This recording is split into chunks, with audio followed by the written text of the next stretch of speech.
आपने जानी, यहां आपको अहम खबर देंगे कैप्टन फहद की नमाज़े जनाजा अदा कर दी गई है। आपको अहम खबर दे रहे हैं और आपको बताते चले कि कैप्टन फहद की नमाज़े जनाजा अदा कर दी गई है। कैप्टन फहद की नमाज़े जनाजा अदा कर दी गई है। नमाज रावलपिंडी में अदा की गई है। तो आपको बता रहे हैं कैप्टन फहद की नमाज़े जनाजा अदा कर दी गई है। कैप्टन फहद की नमाज़े जनाजा रावलपिंडी में अदा की गई है।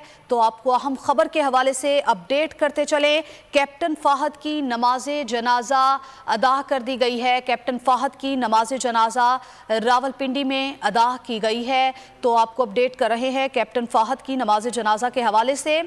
कैप्टन फहद की नमाज़े जनाजा रावलपिंडी में अदा की गई है। तो आपको बता रहे हैं कैप्टन फहद की नमाज़े जनाजा रावलपिंडी में अदा की गई है। आर्मी चीफ भी शरीक हुए और आपको बताएं कि फ़ौजी एजाज़ के साथ उनकी नमाज़े जनाजा अदा की गई है कैप्टन फहद की, और आर्मी चीफ भी इसमें शरीक हुए हैं।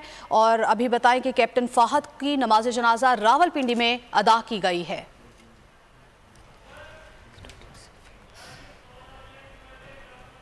न्यूज़ स्टूडियो से फिलवक्त